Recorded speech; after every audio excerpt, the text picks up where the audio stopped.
साथियों मैं हूं युवराज सिंह राजा अवतार हाजिर करते हैं एक और नई वीडियो। दोस्तों आज मैं आपको एक्सप्लेन करने जा रहा हूं the easiest chapter of history book, okay, जो कि 7th क्लास की एनसीईआरटी जिसका नाम है 16th to 17th century Mughals, ना sorry Mughals 16th to 17th century. बहुत ही आसान और इंटरेस्टिंग चैप्टर है ये हिस्ट्री सब्जेक्ट का, ओके। और आज हम लोग कवर करने की कोशिश करेंगे इसे, तो let's start it, okay.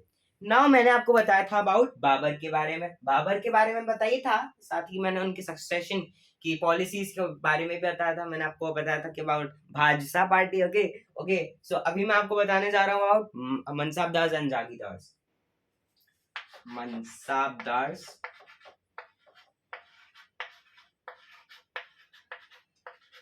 And जागीरदार्स।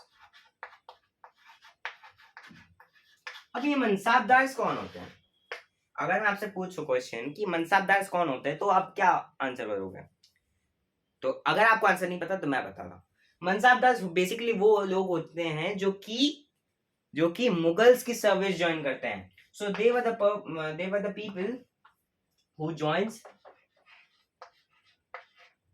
Joins Mughal services, Mughals services, okay okay. अब ये जागीर क्या होती है? ये जागीर होती है उनकी सैलरी, ठीक है।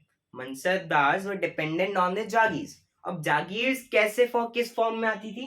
तो जागीर्स पहले तो उनकी सैलरी होती है, ठीक है। फर्स्ट सेकंड पॉइंट, ये उनके रेवेन्यू फॉर्म में आती थी। रेवेन्यू जो रेवेन्यू कलेक्ट करते थे, इनका बेसिकली टास्क क्या होता था? Mansabdars to collect the revenue from the peasants and deposit it to the treasury of the empire, okay. और वहां से जो किंग था उनकी जागीर्स देता था, जागीर्स मतलब सैलरी देता था। So we can say that mansabdars were dependent on jagirs for their livelihood, okay. So ये होता है मनसाबदार्स और जागीर्स का मतलब, ओके। अब यहाँ पर ही आपको जात के बारे में भी इंफॉर्म किया है। जात, अब ये जात क्या होती है? Zat is basically the numerical number given to mansabdars. अब मनसाबदार्स की न्यूमेरिकल नंबर्स क्यों दिए जाते थे? क्योंकि जात जो थी ना, वो उनकी प्रेस्टिजियस पोजीशंस मतलब इंपॉर्टेंट पोजीशंस डिसाइड करती थी। फॉर एग्जाम्पल, अगर आपकी जो जात है वो 200 है, तो आप बहुत लेवल अभी आप नए नए हो, और या फिर कह सकते हो कि आपने अभी इतना कुछ एडवांसमेंट नहीं किया। और यही मैं आपसे कहूं कि अगर आपकी जात हो 5000 उस टाइम पे, तो वो बहुत ज्यादा होती थी। एंड 5000 जिसकी जात होती थी उससे ज्यादा प्रेस्टिजियस इंपॉर्टेंस दी जाती थी आज कंपेयर टू 200 वाला, okay. So we can say that zat is the numerical value given to mansabdars, okay. और वही जात उनकी प्रेस्टिजियस पोजीशंस को भी डिसाइड करता था, ओके। सो जात ये काम हो गया, ठीक है। अभी मैं आपको बताने जा रहा हूँ, मनसाबदार्स हो गया हमारा, जात हो गया, और हमारा जागीरदार्स हो गया, जागीर्स हो गया। अब जब्त और जमींदार्स के बारे में बताऊंगा। जब्त एंड जमींदार्स।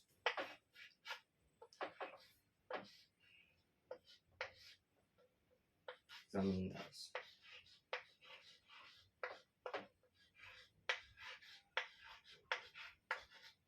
अब जब्त और जमींदार्स।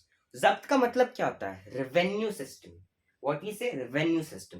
सो जब्त का मतलब होता है रेवेन्यू सिस्टम, ओके। और जमींदार तो आप जानती हैं कि उस टाइम पे जमींदार बहुत ही बहुत ज्यादा जमीनें होती थी, तो उन्हें जमींदार कहते, जिनके पास जमीनें होती थी उन्हें जमींदार कहते थे, ओके। अब मनसबदार, अगर मैं आपसे पूछूं कि मनसबदार ही वही काम करते थे कि वो वही पीजेंट से रेवेन्यू लेंगे एंड सो वही? नहीं, मनसबदार भी करते थे वो काम, बट वो जमींदार को भी क्या कहते हैं, ड्यूटी मिलती थी कि वो पीजेंट से पैसे ले, ओके, और वो ट्रेजरी में डिपॉजिट करे, ओके। सो जमींदार हो गए। अब जमींदार क्या करते थे? They were used to sometimes corrupt, जो फिक्स्ड वैल्यू गिवन है उससे ज्यादा लेते थे, उससे ज्यादा पैसे लेते थे, जिसकी वजह से क्या हो गया? जिसकी वजह से जो मनसाबदार था, जिन्हें हम लोग steel frame of Mughal empire कहते हैं, और जमींदार को भी steel frame of Mughal empire भी कह सकते हो आप, अब आप पे डिपेंडेंट है। ओके, क्योंकि उनका एक सेमी ड्यूटी थी, ज्यादा कुछ फर्क नहीं था, बट ये इनकी थोड़ी कम वैल्यू, लाइक कम पोजीशन थी मनसबदार से, बिकॉज मनसबदार सकते थे। ओके, सो जमींदार करप्ट करते थे कभी कभार, और मनसबदार भी कभी कभार करप्ट करते थे, जिसकी वजह से जो steel frame of Mughal empire वो टूटने लग गया, जिसकी वजह से डिसइंटीग्रेशन होने लग गया हमारे मुगल एम्पायर का।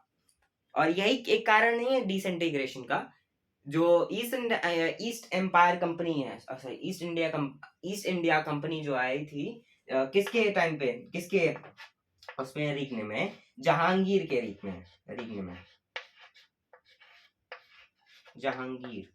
जहांगीर के रीगने में, मतलब जहांगीर के वक्त में जो ईस्ट इंडिया कंपनी आई थी, उसकी वजह से भी वो पहले तो आए थे क्या करने, अपना ट्रेड करने, बिजनेस जमाने। ओके, वो साम दाम दंड भेद अर्थशास्त्र का कॉपी, लाइक अर्थशास्त्र के कुछ सिद्धांत कॉपी किए उनने, और कैप्चर कर लिए पूरा। ओके, उनके कंट्रोल में आके पूरा, और जिसकी वजह से डिसइंटीग्रेशन मुगल एम्पायर का होने लग गया। ओके, सो ये हमने पढ़ लिया बहुत जमींदार के बारे में।